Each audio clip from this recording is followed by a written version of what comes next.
Justice retired شبر رضا رضوی بھی ہمارے ساتھ موجود ہیں، ماہر قانون ہیں. بہت شکریہ آپ کے وقت کا. سر کہیے گا 3 سینئر ججز نے انتخاب کرنا ہے چیف جسٹس کا، آپ کو کیا لگتا ہے کس کے نام کا قرعہ نکلے گا، اور مزید آپ کیا دیکھتے ہیں کہ اس سے جو معیشت ہے، حکومت ہے، وہ مستحکم ہوگی؟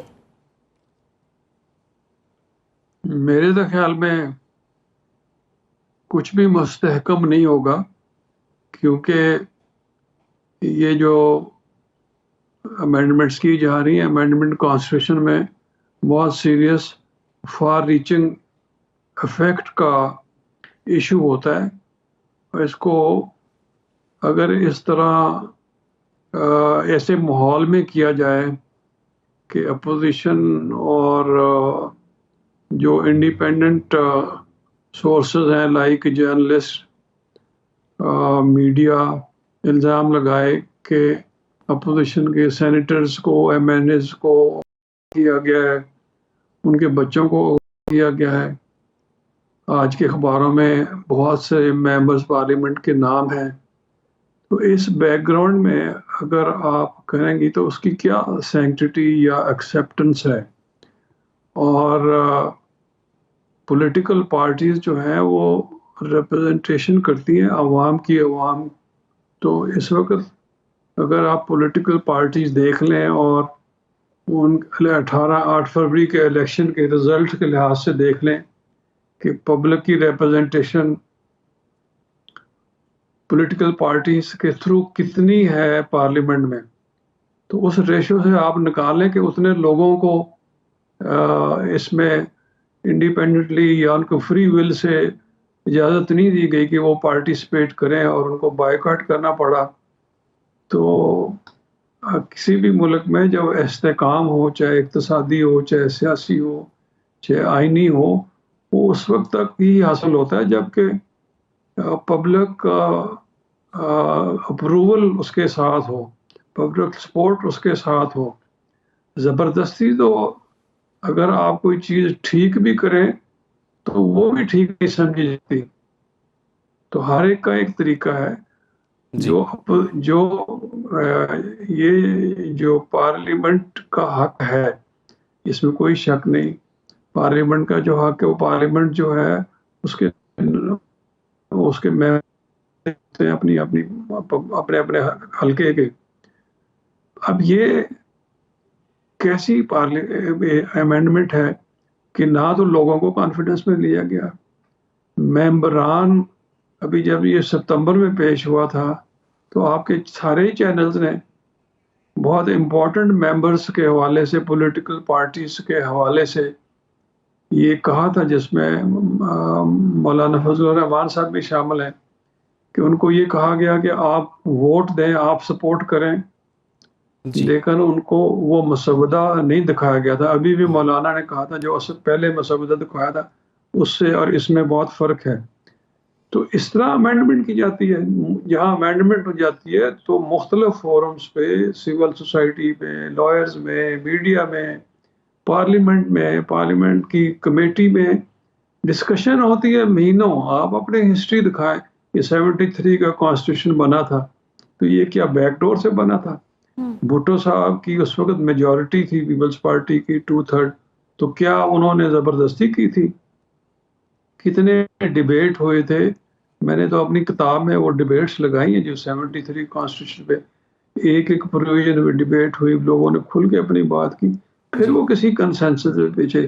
ریسنٹ ہسٹری میں 18th امینڈمنٹ آپ دیکھ لیں، کتنے مہینے، 9-10 مہینے وہ کمیٹی بیٹھی رہی مختلف فورمز پہ. شبر رضوی صاحب، آپ نے بڑے عام نکات آپ نے اٹھائے، آپ نے بالکل ٹھیک کہا. پہنچے. یہی طریقہ ہے بالکل کانسٹیٹیوشن امینڈمنٹ کا. اس طرح سے نہیں امینڈمنٹ کی جاتی کہ جن ممبران نے کرنا ہے امینڈمنٹ آرٹیکل 239 کے تحت ان کو بھی نہیں پتا، یا ان کو آپ کر کے لاتے ہیں پارلیمنٹ میں. یہ تو عجیب قسم کی ہسٹری پاکستان کی. بالکل، یہ آپ نے اہم نقطہ اٹھایا ہے شبر رضوی صاحب. اس نقطے کو مزید بھی ہم آگے بڑھائیں گے. جو طریقہ کار حکومت کی طرف سے اپنایا گیا ہے آئینی ترمیم کو منظور کرانے کے لیے، اس پر کافی اعتراض ہو رہا ہے. پھر جیسے کہ جسٹس صاحب نے ذکر بھی کیا کہ 18ویں ترمیم جو تھی وہ تقریباً 8-9 مہینے اس سے مشاورت ہوئی تھی. تو اس ترمیم کی اتنی جلدی کیوں تھی گورنمنٹ کو؟ اور پی ٹی آئی جو کہ مشاورت کا حصہ رہی ہے تقریباً 6 سے 8 ہفتے، اچانک پھر اس نے تمام چیزوں کو ایکسیپٹ کرنے کے بعد پھر بائیک آؤٹ کیوں کر دیا؟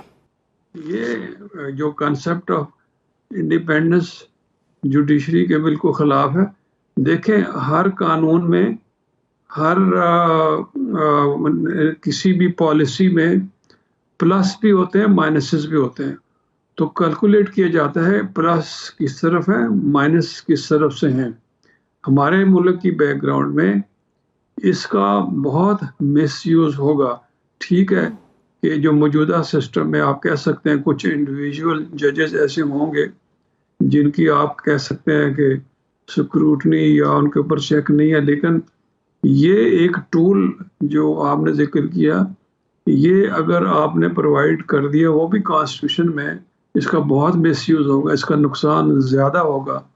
اور جو ججز کو جو ایک فریڈم اور انڈیپینڈنس پرووائڈ کرنا ضروری ہے اس کے بغیر وہ کام نہیں کر سکتے, اس کا خاتمہ ہو جائے گا, لکھنے خاتمہ ہو جائے گا. اچھا جسٹس ریٹائرڈ شبر رضوی صاحب, سر یہ بتائیے گا جیسے کہ سر بھی ذکر کر رہے تھے جہانگیر جدون صاحب کہ آرمی چیف کی جو تعیناتی ہے اس حوالے سے تو یہ معاملہ ہوتا ہے کہ اس میں سے پول آتا ہے تو اس میں سے ایک پک کیا جاتا ہے. اب عدلیہ سے بھی اگر یہی روایت اب چل پڑی ہے کہ ٹاپ 3 میں سے آپ نے کسی ایک کو چوز کرنا ہے, آپ نہیں سمجھتے کہ اب یہ چیز سیاستدانوں کے ہاتھوں میں آ گئی ہے اور وہ جو کیوس ہم ایک خاص مرحلے پر دیکھتے ہوتے تھے وہ عدلیہ والے معاملے میں بھی دیکھنا پڑے گا ہمیں؟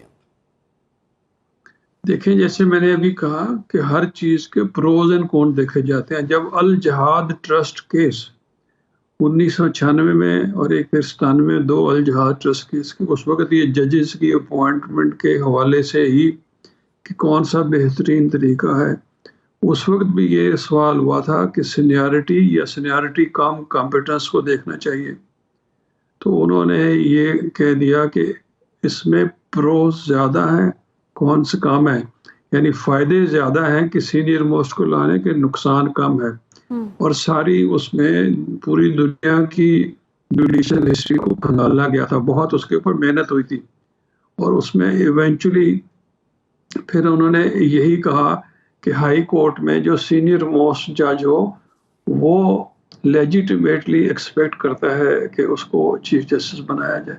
اسی پرنسپل کو فالو کرتے ہوئے ملک اسد علی کیس میں 98 میں سپریم کورٹ نے فیصلہ کیا کہ یہی پرنسپل پھر سپریم کورٹ پہ بھی اپلائی ہونا چاہیے. اور سپریم کورٹ میں انہوں نے پھر اسپیسیفکلی پرووائڈ کر دیا کانسٹیٹیوشن میں کہ سپریم کورٹ کا چیف جسٹس جو ہے وہ سینئر موسٹ جج ہوگا. تو جیسے میں نے کہا کہ اس میں ہو سکتا ہے کہ کوئی ایسا آدمی بھی سینیارٹی کی بیس پہ آ گیا ہو جس نے اچھا پرفارم نہ کیا ہو, لیکن ایٹ دا سیم ٹائم یہ بھی نقصان ہوتا ہے کہ یہ جو پک اینڈ چوز کا, چیری پکنگ کا, انگریزی کا ایک فکر ہے چیری پکنگ کا, جس طرح پک اینڈ چوز کیا جاتا ہے